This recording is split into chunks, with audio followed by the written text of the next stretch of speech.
Hello guys, welcome back to my channel and welcome back to another vlog. कैसे हो आप सब? मैं उम्मीद करती हूँ कि आप सभी अच्छे हो और मैं ये भी उम्मीद करती हूँ कि आपको ये जो वॉइस है मेरी ओरिजिनल सुनाई दे रही हो और हिंदी में ही सुनाई दे रही हो। लास्ट वीडियो अपलोड करने के बाद जो हुई उससे मुझे काफ़ी ज़्यादा प्रॉब्लम हुई गाइस। हालांकि मुझे मेल रिसीव हुई थी कि ये यूट्यूब का एक नया फीचर्स है and to be honest it's a great features that way, क्योंकि अगर ऐसी कोई लैंग्वेज में वीडियो बनाते हैं क्रिएटर और आप उनको पसंद करते हो पर उनके लैंग्वेज आपको समझ नहीं आती तो उसको डब करके आप सुन सकते हो। क्रिएटर के लिए भी बहुत अच्छी बात है बट मेरे लिए it was proven to be like disaster frankly, क्योंकि आप सभी मुझे मैसेज कर रहे थे एंड देन मैं I was going crazy like क्या हो रहा है। फिर मैंने चेक करा, मैंने सेटिंग्स में चेंज करा है। अभी मैंने वो सेटिंग्स बंद कर दिया है क्योंकि मैं नहीं चाहती कि आपको हर बारी ये सेटिंग्स जो है ये चेंज करना पड़ा हो। और मैं भी टेक्नोलॉजी इतना अच्छे से नहीं समझती हूँ, मुझे भी इश्यूज़ आते हैं और मुझे पता है आप में से भी कुछ लोग होंगे मेरे जैसे, तो मैं आपको ज़्यादा स्ट्रगल में नहीं डालना चाहती हूँ। मैं चाहती हूँ कि आप आसानी से मेरे वीडियोस जो है वो कंज्यूम कर पाए। आप मुझे इस वीडियो के कमेंट सेक्शन में बताना अगर आपको कोई इश्यूज़ आए तो मैं उसको फिक्स करने की कोशिश करूँगी। अब ना मैं यहाँ पे सुबह उठी नहीं थी क्योंकि मैं सो ही नहीं पाई थी, तो मैं सो नहीं पा रही थी, इसीलिए मैंने जल्दी जल्दी उठ गई और उठने के बाद मैंने दही का ये एक रेसिपी यूट्यूब पर ही देखी थी शॉर्ट्स में, वही बना लिया था। आप देख लिए है कैसे बहुत ही ईजी है। और अभी मैं खाना पेट भर के खा के फिर फ्लाइट के लिए जाऊंगी। सुबह उठी हूँ, सो नहीं पाई, मतलब मेरी फ़्लाइट है आजकल ये मुझे हो रही है, जबकि कोलकाता में भी होता था लाइक 3-3:30 बजे की जो रिपोर्टिंग होती थी उसके लिए मैं नहीं सो पाती थी। पर यहाँ पे जब मुझे 6 बजे 7 बजे की भी रिपोर्टिंग होती है तभी भी मैं नहीं सो पाती हूँ। So yes, I think I am just getting use to कि मुझे लेओवर के लिए जाना होता है। तो वहाँ पे एक थी कि लेओवर नहीं होता था, तो मुझे पता था end of the day I am coming back और यहाँ पे मुझे बैग में चीज़ें लेने पड़ते हैं। पर आप लोग मुझे ना ये रेकमेंड करते रहते हो कि एक लिस्ट बना लेना, कहीं पे चिपका के रखना कि क्या क्या चाहिए। So yes, I am trying to do that now. But also मैं ऐसा भी सोच रही हूँ कि कुछ चीज़ें जो एसेंशियल है उसको मैं बैग से निकालूंगी ही नहीं। मतलब मेकअप वगैरह के तो मेरे पास सारे स्पेयर चीज़ें थे वो मैंने रख दिए हैं, बस मुझे एक लूज़ पाउडर खरीदने हैं जो मेरे पास स्पेयर नहीं था। यहाँ पे हुडा ब्यूटी के लूज़ पाउडर मिलते हैं। मैं मेरे आसपास में एक मॉल है वहाँ पे गई थी, वहाँ पे हुडा ब्यूटी नहीं था तो मुझे दुबई मॉल जाना पड़ेगा और यहाँ से दुबई मॉल काफ़ी दूर है। मैं कभी जाऊँगी तो लेके आऊँगी ज़रूर से। मैं इंडिया में भी ढूंढ रही थी कि अगर कोई ऑफ़र मिलता तो बड़े ऑफ़र नहीं है। अब मैं ना यहाँ पे रेडी होंगी और अभी तक सुबह नहीं हुई है, so it was kind of early morning only, इसलिए मुझे एक लाइट जलाना पड़ा ताकि मैं मेकअप सही से कर पाऊँ। और पता नहीं यहाँ पे मैं आपको क्या बोल रही थी, मैं चाय बना के लेके आई, पी रही हूँ। शायद आप ये पीछे जो लाइट जल रही है इसके लिंक मांग रहे थे, ये मैं तेमू से मंगवाई हूँ। इसका लिंक तो आपके वहाँ पे काम नहीं करेगा, पर आई थिंक आपको ये लाइट अमेजोन वगैरह में कहीं तो मिल जाएगी। अगर नहीं भी मिलेगी ना तो इसके 2-3 महीने के बाद ही आ जाएगी। जो भी चीज़ें यहाँ पे मिलती हैं ना नए आते हैं तो उसके 2-3 महीने में इंडिया में भी अवेलेबल हो जाती है। अब देखो मैं रेडी हो गई हूँ और आज मैं जा रही हूँ गैथविक विच इज़ इन लंदन और 6 घंटे की फ़्लाइट थी शायद। अभी हम पहुँच चुके हैं। पहुँचने के बाद हमारे लिए बस आती है और हम होटल पहुँचते हैं बस से। होटल भी पास में ही था एयरपोर्ट से। एक ही बार ऐसा हुआ था अभी तक कि होटल एयरपोर्ट के अंदर ही थी, तो हम पैदल पैदल गए थे, जो लास्ट मेरी व्लॉग थी उसमें आप देखे होंगे। अब चलो यहाँ पे ठंड है बट बहुत ज़्यादा भी नहीं, मतलब 2 डिग्रीज़ और लाइक 4 डिग्रीज़ ऐसा कुछ था। पर हाँ हमारे लिए 2-3 degrees is like a lot of cold. मैं कोलकाता से हूँ and Kolkata is like hot and humid और मैं 7 साल ऑलमोस्ट 7 साल काम किया पर फिर भी मैं ऐसे कहीं गई नहीं जहाँ पे 2-3 डिग्री ठंड हो। इंडिया में भी बहुत सारी जगह हैं, ये मेरी गलती है कि मैं घूमी नहीं कभी दोस्तों के साथ, कभी मैंने ट्रैवल नहीं करा, ट्रिप नहीं करा है। अभी मैं मेरे दोस्तों को बोलती रहती हूँ कि कभी हम प्लान करेंगे हाँ ऐसे गर्ल्स ट्रिप करने के लिए। मैं हमेशा प्लान करती थी पर कभी फुलफिल नहीं हुआ। It's sad I know but then क्या कर सकते हैं। This is fall winter, so सारे जो पत्ते हैं वो गिरे हुए थे, बहुत ही सुंदर लग रही थी। बाहर काफ़ी ज़्यादा ठंड है गाइस, पर मेरे को ठंडे जो जगह होते हैं ना वो बहुत ज़्यादा पसंद होती है। ऑफ कोर्स लाइक क्योंकि मैंने इतना ठंडा एक्सपीरियंस नहीं करा, फिर भी मैं स्वेटर तो लेके आई हूँ। एक बार मन करा था कि मैं ना ऐसे एक बार घूमूंगी, पर मैं नहीं चाहती कि ठंड भी लग जाए। अब देखो दुबई काफ़ी गर्म है और फिर कहीं भी अभी लेओवर कर रही हूँ ना, it's not more than 10 degrees, तो हर जगह ठंड है। आप ऐसे ही कह सकते हो कि 8 डिग्रीज़ 10 डिग्रीज़ और अभी तो यहाँ पे 3-4 डिग्रीज़ है। इसके बाद मैं कहीं और भी जाऊँगी जहाँ पे शायद माइनस में है टेम्परेचर, पर फिर भी क्योंकि ये मेरे लिए नया एक्सपीरियंस है, the cold I am talking about, तो ये कोल्ड जो है मुझे बहुत अच्छी लग रही है। जब तक मैं मतलब फिट रहूँ, मेरे को सर्दी ना हो जाए टच वुड, तब तक I will be fine with this. अब ये रास्ते जो थे ना ये बहुत सुंदर थी, even though it is fall, पत्ते झड़े हुए हैं देखो, फिर भी इतना ज़्यादा ग्रीनरी। और दुबई में आपको ग्रीनरी देखने देखने को नहीं मिलती है ना। सो इसीलिए मैंने यहाँ पे फ़िल्म करा है। रास्ता तो 10-15 मिनट का ही था और मैंने ऑलमोस्ट पूरा ही रास्ता फ़िल्म करा था because I was liking the nature a lot. And finally after 10-15 minutes we are almost there. अभी मैं पहुँच चुकी हूँ, ये मेरा कमरा है। मैं आपको थोड़ा सा व्यू भी दिखाती हूँ, कुछ खास तो नहीं है पर फिर भी। एंड यू नो व्हाट, मैं जब कोई भी लेओवर के लिए जाती हूँ ना, मुझे मेरा दुबई वाला जो कमरा है मैं उसको मिस करती हूँ बिकॉज़ वहाँ पे एक वाइब बनाया मैंने और मैंने उसको अपना स्पेस बना लिया ऑलरेडी, अपना एक वाइब बन गया है वहाँ पे। एंड देन शुरू में आके जो मुझे मिस होती थी एक वाइब, वो फिर से मैंने क्रिएट करा है यहाँ पे। So yes, when ever I go for layover I miss that vibe. जो ये होटल वाले कमरे में एक तो मुझे डर लगती है, मैं रात को सोती हूँ तो थोड़ी सी आवाज़ से उठ जाती हूँ, जबकि मैं डीप स्लीपर हूँ, मैं ऐसे थोड़ी सी आवाज़ से नहीं उठती हूँ नॉर्मली। मैंने यहाँ पे शावर ले लिया था पर मेकअप रिमूव नहीं किया बिकॉज टाइम लगेगी, फिर मेकअप रिमूव करूँगी तो मुझे स्किन केयर करना पड़ेगा। सो इसीलिए मैं अभी जा रही हूँ, कुछ खाना खा के आती हूँ। मुझे मेरे दो साथियाँ मिले थे यहाँ पे आके, मैं उन लोग के साथ कहीं आसपास में थोड़ा सा कुछ है देख लेती हूँ। पर ये लोग सिटी जाने वाले हैं, मैं तो नहीं जाऊँगी। पता नहीं, मुझे बहुत टायर्ड हूँ बिकॉज आते समय मैंने आपको ऑलरेडी बताया कि मैं रात को नहीं सोई थी, तो रात भर मैं नहीं सोई। मैं लिटरली कल उठी थी, मतलब कल मैं उठी थी ऐसे ही समय 11:30-12 बजे तक, और उसके बाद से मैं अभी तक नहीं सोई हूँ। And it's like 24 hours already. इसके बाद मैं ज़्यादा दूर नहीं जा पाऊँगी, इसीलिए मैं बस खाना खाने के लिए थोड़ा सा वॉक कर लूँगी, ठंड भी जो है वो थोड़ा सा फील हो जाएगा, फिर आके मैं सो जाऊँगी मेकअप रिमूव करके ऑफकोर्स।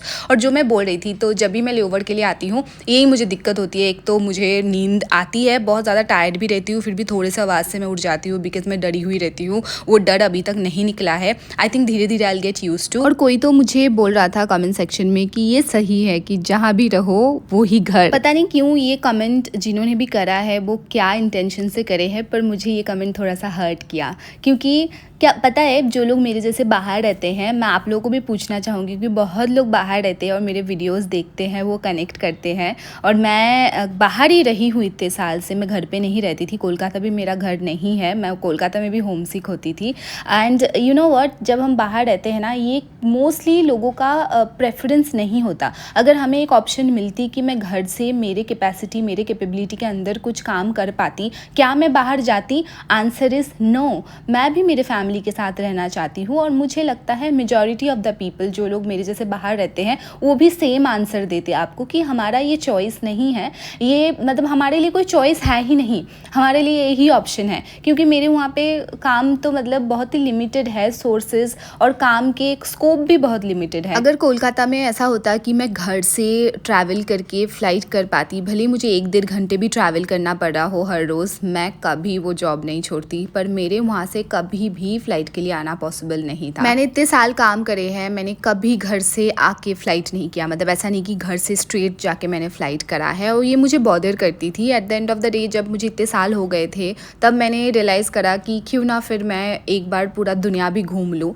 इसीलिए मैंने ये डिसीजन लिया है। अब थोड़े दिक्कत तो है, शुरू में आप 6 महीने घर नहीं जा सकते, और जब भी आप कुछ कर नहीं सकते ना, उस चीज़ के आपको बहुत ज़्यादा वो होती है कि मैं नहीं कर सकती। अब उस समय आपको वो चीज़ बहुत ज़्यादा चाहिए रहता है। क्योंकि कोलकाता में भी मैं कभी कभी 3-4 महीने 5 महीने में घर जाती थी। कोविड के टाइम पर ऐसा भी हुआ है कि मैं 6-7 महीने के बाद घर गई हूँ, क्योंकि उस समय मैं फ़्लाइट करती थी और लोग ना डर जाते थे कि मैं कहीं से भी गई और लोग सोचेंगे पता नहीं कहाँ से ये कोई वायरस लेके आ रही है। तो इसके चक्कर में मैं कोविड हुआ उसके बाद 6-7 महीने घर गई ही नहीं थी। 6-7 महीने के बाद जब थोड़ा सा सिचुएशन ठीक हुई तभी जाके मैं घर गई थी। पर उस समय इतना फील नहीं हुआ क्योंकि शायद मेरे पास ऑप्शन थी। मैं जानबूझकर नहीं गई क्योंकि मैं लोगों को डराना नहीं चाहती थी। पर अभी क्योंकि मैं जा नहीं सकती तो मुझे बहुत ज़्यादा फील होता है। आई काउंट ईच डे कि मतलब और इतने दिन बचे हैं, इतने दिन बचे हैं। अभी मैं यहाँ पे साबूदाना खिचड़ी जो लेके आई हूँ उसको गर्म करूँगी। तो ये मेरा टिफ़िन बॉक्स है, इसके अंदर पानी डालना पड़ता है और स्टीम से ही गर्म हो जाती है। It will take maybe 5 to 10 minutes. तो आपको मैं जो बोल रही थी वही कंटिन्यू करूँगी कि मैं आपसे पूछना चाहूँगी कि अगर आप बाहर रहते हो मेरे जैसे, आप क्या फील करते हो इसके बारे में कि अगर आपके पास ऑप्शन होती कि आप जो काम कर रहे हो या अपनी कैपेबिलिटी में आप कुछ काम कर पाते वहाँ से डिसेंट, तो क्या आप घर छोड़ के बाहर आते, अपनी कंट्री, अपना देश, अपना लोग, अपना परिवार, ये सब छोड़ के बाहर आते? आपका आंसर क्या है? मुझे पता है आपका आंसर क्या है क्योंकि मैं सेम सिचुएशन में हूँ और मैं समझ सकती हूँ बिल्कुल जो भी बाहर रहते हैं मेरे जैसे वो कैसे फील करते हैं और क्यों मैं जो भी जहाँ पे भी रहती हूँ उसको घर बोलती हूँ। इसके रीज़न ये है कि क्या है ना, दिमाग बहुत मैच्योर होते हैं, वो समझ जाता है कि ये सिचुएशन है और इसके साथ डील करनी पड़ेगी। पर दिल जो है ना वो बच्चा होता है, वो नहीं समझता। तो दिल को तसल्ली देने के लिए ना कभी कभार अपने आप को ये बोलना पड़ता है। जैसे छोटे बच्चे को नहीं समझाते हैं कभी, अब जो कुछ मांग रहा होता है और हमको पता है कि हम नहीं दे सकते, तो मैं भी मेरे दिल के साथ ऐसे ही करती हूँ। मैं उसको समझाती हूँ कि कोई बात नहीं, बस 4 और महीने और तुमको तो काम करना पड़ेगा, राइट। और यहाँ पे ना मैं कुछ सुन रही थी, आपको भी मैं सुनाऊंगी। अर्जुन ने पूछा, भगवान आप जिससे प्यार करते हो उसके साथ आप क्या करते हो? भगवान ने कहा कि करोमि बंधु विच्छेदम, मैं जिससे प्यार करता हूँ मैं उसके अपनों को सबसे पहले उससे दूर करता हूँ। फिर उसके बाद रिश्ते दूर हो गए। अब वो सोचेगा चलो कोई बात नहीं, रिश्ते तो दूर हुए, मैं धीरे धीरे करके उसका धर्म, उसका जो भी उसने कमाया है, जो कोशिश कर रहा है वो सब छीन लेता हूँ। तो अर्जुन ने कहा कि आप कोई दुश्मन थोड़ी हो अपने जनों के कि आप ये सब करते हो। भगवान ने कहा दुश्मन नहीं हो, पर मुझे पता है जब उस सब जगह से हार जाता है तब वो मेरे दरवाजे आता, दोनों हाथ उठा के समर्पित होकर कहता, भगवान मैं हार गया, अब तू संभाल। और जब ये वो वर्ड बोलेगा ना कि अब तू संभाल, फिर देखो, फिर वो लगाम जो अर्जुन वाली संभाली ना कृष्ण ने, वो हमारी संभाली। ये मैं इससे पहले भी काफ़ी बार सुन चुकी हूँ, पर जब भी मैं इसको सुनती हूँ मुझे बहुत ज़्यादा रोना आता है एंड मैं बहुत ज़्यादा रिलेट करती हूँ गाइस। अब उसके बाद ना मैं सो गई थी, बहुत ज़्यादा रोई उसके बाद, और फिर मैं अभी सुबह उठी हूँ। तो हाँ गाइस, अब क्या कर सकते हैं, मेरे जैसे कुछ लोग हैं जो मजबूर है बाहर रहने के लिए, और कभी कभी बहुत मुश्किल लगता है ये, पर हम कर लेते हैं। और मैं बस ये मेरा जो जर्नी है उसको याद करती हूँ कि मैं कहाँ से उठ के आई हूँ। कोई लोग हैं जो लोग मुझे कुछ भी बोलते हैं, कमेंट सेक्शन का तो मैं बात नहीं कर रही हूँ, बिकॉज आप जानते ही नहीं हो मैं कहाँ से आती हूँ। अब बस 1.5 साल से मुझे देख रहे हो और उस हिसाब से देख रहे हो। आप मेरे बाकी के 28 साल की जो ज़िंदगी है वो नहीं जानते हो। मैं कभी कभार शेयर करती हूँ, पर वो काफ़ी नहीं है किसी के पूरे लाइफ जानने के लिए। और बहुत लोग बोलते हैं कि ये जो व्लॉगर्स है इनसे सीख है कि कभी पर्सनल लाइफ शेयर मत करो। तो व्लॉग हम अपने लाइफ के बारे में ही बनाते हैं। आपको अगर लगती है ये सीख आपके लिए अच्छी है, वैसे भी तो आप व्लॉग बना नहीं रहे हो, तो क्या सीख ले रहे हो, मतलब सीरियसली। आई मीन जो भी मेरा जर्नी रहा है, मैं कोई चीज़ के लिए रिग्रेट करना पसंद नहीं करती हूँ। जो भी मेरा जर्नी रहा है, सही रहा गलत रहा, जो भी चीज़ें गलत गए हैं मुझे लगता है वो भी सही हुआ मेरे लिए। लाइफ में अगर सब चीज़ें सही होगी और कुछ गलत नहीं होगा तो वो क्या लाइफ होगा? आपको लगता है? ऐसा नहीं होता है। Life is all about a mixture of सही गलत, अच्छे समय बुरे समय। आप जितना जल्दी ये मान लोगे उतना ही बेहतर है आपके लिए। मैं मेरे लाइफ को कोई और तरीके से नहीं देखती। जैसी मेरी लाइफ है, जैसा रहा है, ना ही तो मुझे उसको बदलना है, और जो आने वाले हैं, जो जैसे आने वाले हैं मैं उसको वैसे ही एक्सेप्ट करूँगी। So yes, now I am ready. बहुत ज्ञान तो नहीं है ये, मैं बस शेयर कर रही हूँ। बहुत लोग ये भी बोलते हैं कि ज्ञान देती हूँ, ज्ञान नहीं है, शेयर कर रही हूँ मेरा थॉट्स। और व्लॉग तो इसी चीज़ का बनाती हूँ। एक दिन बात नहीं सुनने को आई तो इतने दिक्कत आई कि कनेक्ट नहीं हो पाए। मेरे जो रेगुलर के व्यूअर्स है वो मेरे बातों के साथ कनेक्ट करते हैं, जो दिखता है उससे भी ज़्यादा। तो हाँ, अगर आपको ये अच्छी नहीं लग रही है तो आपको कोई फोर्स भी नहीं कर रहा है कि आप ये देखो। आपके पास हज़ार लाखों करोड़ों से भी ज़्यादा ऑप्शन है, आप कुछ भी देखना चाहो तो देख सकते हो। पर अगर आप देख रहे हो और फिर आके ये बता रहे हो तो ये सही बात नहीं लगती मुझे। पर कोई बात नहीं, फिर भी बताओ, हमारे देश के लोग हैं यार। बाहर आने के बाद मैं अपना जो वाइब है, अपने देश के जो लोग हैं, मैं बहुत ज़्यादा मिस करती हूँ। How I feel about it, कि अपना तो अपना होता है भाई, बुरे भी है पर अपने हैं। तो यस, जो भी बोलना है आप बोल सकते हो, मेरे कमेंट सेक्शन ओपन है। कितना कुछ शेयर करना है, कुछ बुरे बोलने हैं, मुझे आप पसंद नहीं करते हो, मेरी कोई चीज़ पसंद नहीं आती है, बिल्कुल आप बताइए, मुझे कोई दिक्कत नहीं है पढ़ने के लिए, सुनने के लिए। I am all fine with it, okay. अब देखो, मेरे मेकअप के लिए तो मैं बहुत ज़्यादा प्राउड हूँ। मैं जैसे गई थी ना, मैं वैसे ही वापस आई। मेरे मेकअप, मेरे लिपस्टिक बिल्कुल वैसे के वैसे ही थे। मैं खाना भी खाती हूँ तो मेरा लिपस्टिक बज़ नहीं होता है, and I feel so proud about it. I don't know what it is, but then that's how it is, अब चलो, मैं फाइनली पहुंच गई हूँ मेरे घर पे। यस, मैं मेरे दिल को यही कहती हूँ कि तेरा घर है। अभी देखो लाइट जला दी है मैंने, कोजी सा एटमॉस्फेयर क्रिएट कर लिया। अब चलो सो जाती हूँ। तो आज के व्लॉग को मैं यहीं पे समाप्त करूँगी गाइस। मैं आपके साथ मिलूंगी फिर से। आप अपना ध्यान रखिएगा। वीडियो पसंद आई तो लाइक करना, सब्सक्राइब करना और कमेंट करना, शेयर अपने मर्जी, पर हाँ, लाइक और सब्सक्राइब करना मत भूलना। Bye, take care.